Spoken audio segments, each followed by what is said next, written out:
आप किसी भी नौजवान से उठ के बात कर लें, वो ये जो मामलात, ये जो इदारों में, इस तरह के इदारों में अगर ये मामलात है तो फिर एक डिसअपॉइंटमेंट तो पाई जाएगी। एहतशामुल हक साहब, ये डॉक्टर साहब कह रहे हैं कि शर्म आनी चाहिए इनको, या जो सदर साहब है उनको जवाब लेना चाहिए इनसे, गवर्नर साहब से।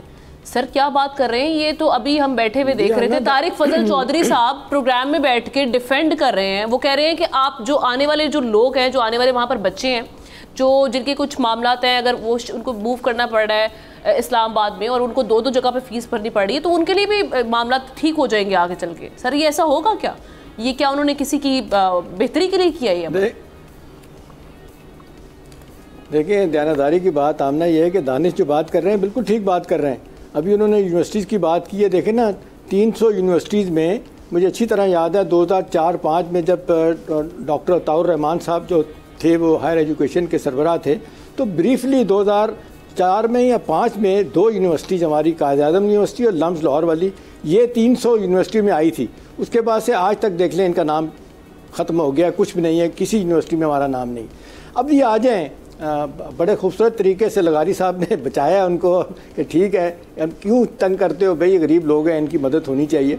लेकिन आमना उन्हें सीरियस नोट बात यह है कि आज चीमा और फवाद हसन फाद ये आँख का तारा हैं हमेशा से। शहबाज शरीफ के आज चीमा और फवाद हसन फाद वो आँख का तारा है नवाज शरीफ साहब के। By the way, Fawad Hasan फाद प्रिंसिपल सेक्रेटरी, आप सुन के हैरान हो जाएंगी, माल रोड पिंडी के करीब इतना बड़ा $billion ऑफ रुपीज़ का उनका प्लाजा बन रहा है। कभी तस्वीर खींच के आपको भिजवाऊंगा, वो आप देख के हैरान हो जाएंगी। ऑपरेशन नहीं हुआ, लेकिन मेरा ख्याल है कम से कम 40-50 अरब रुपए का है वो। इन चीज़ों में अगर ठीक है, नहीं मेरे लिए क्या मुश्किलात होनी भाई, सामने पड़ा, सारी दुनिया सर अभी जो चीमा साहब के बारे में ऐसे ही है इस वक्त जो सहाफत देखें के बोलना, भिजवा दें आपको बताऊं। अभी आज चीमा साहब का आप मसला देखें क्या है कि भी वो इतने गरीब हैं कि जब उनको कहा गया, आपको याद है ये केयर टेकर गवर्नमेंट में ये मिनिस्टर ऑफ स्टेट के तौर पे आए थे और इनको कहा गया कि जी अपने गोशवारे दाखिल करें। इन्होंने आमना गोशवारे दाखिल नहीं किए, फिर चिट्ठी बाकायदा लिखी थी सिकंदर सुल्तान राजा जो इलेक्शन कमिश्नर हैं, कभी आप गोशवारे क्यों नहीं दाखिल करते, उन्होंने फिर भी नहीं किए। उन्होंने वी मस्ट हैव सेड कि जी I give a damn to it, आप कर लें जो करना है, नहीं किया उन्होंने। देखिए अब सवाल ये है कि जी इतनी बड़ी एम्बेरसमेंट पाकिस्तान के बारे में कहते हैं आमना, इट्स हैपनिंग कंट्री, रोज़ाना के हिसाब से स्कैंडल आते हैं। सही कह रहे हैं कि 2-2.5 हफ्तों में मामला कहाँ से कहाँ चला गया।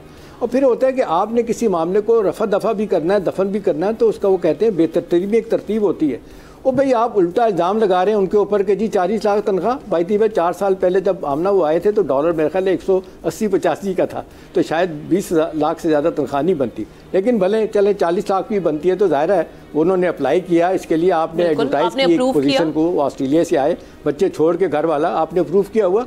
इंतहाई भोंडे किस्म की बातें कर रहे हैं। और मैं इस बात से बिल्कुल एग्री करता हूँ कि शहबाज साहब की मर्ज़ी के बगैर बलगीर रहमान साहब जो हमारे गवर्नर हैं वो जुर्रत नहीं कर सकते ये काम करें। लेकिन ये साथ ये भूल जाते हैं कि इतनी एम्बैरसमेंट होगी, लोग क्या कहेंगे। लेकिन आमना फिर वही रोना है, वो कहते हैं it hurts only one time, एक दफ़ा शर्मिंदगी होगी, अब सारी उम्र से हो रही है, उनको फ़र्क ही नहीं पड़ता। अब सवाल ये है कि जी डॉक्टर अपना सैयद बाबर अली जैसा नॉन आदमी फिलंथ्रोपिस्ट वो अगर छोड़ के चला जाता है तो मेरा ख्याल है इससे ज़्यादा बदकिस्मती इस मुल्क की नहीं हो सकती। इतना इज्जत वाला आदमी है वो भी छोड़ के चला गया कि ये कोई तरीका है। और भाई जी मुझे कल आज एक साहब बता रहे थे कि 8 के 9 इन्होंने जो बोर्ड ऑफ गवर्नर में बंदे डाले वो सारे नूनिया उसमें डाल दिए लेके।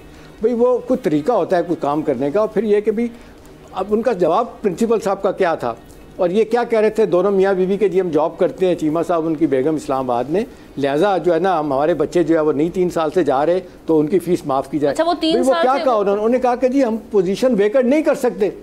वो कहते हैं हम वेकेंट पोजीशन नहीं कर सकते, अगर आपने अपना नाम रखवाना है भले आप आए ना, लेकिन फीस तो सीट भी रहे वहाँ पर और आपके मामला भी चलते रहे, ये चाह रहे हैं। इसको कहते हैं धौंस दांदी बदमाशी, इसको कहते हैं अकड़। तो मेरा ख्याल है इसने बड़ा नुकसान पहुंचाया है। अभी एक लेटेस्ट खबर अभी मैं सुन रहा था, ये आ रही थी बल्कि एक अखबार में ज़राए के साथ खबर थी कि ये अता तारड़ साहब तरले मिन्नतें कर रहे हैं प्रिंसिपल साहब के कि जी बड़ी बेइज्जती होगी आप ना जाएं। और वो ज़राए की खबर से कहा जा रहा है कि शायद रजामंदी की जाहिर कर दी है।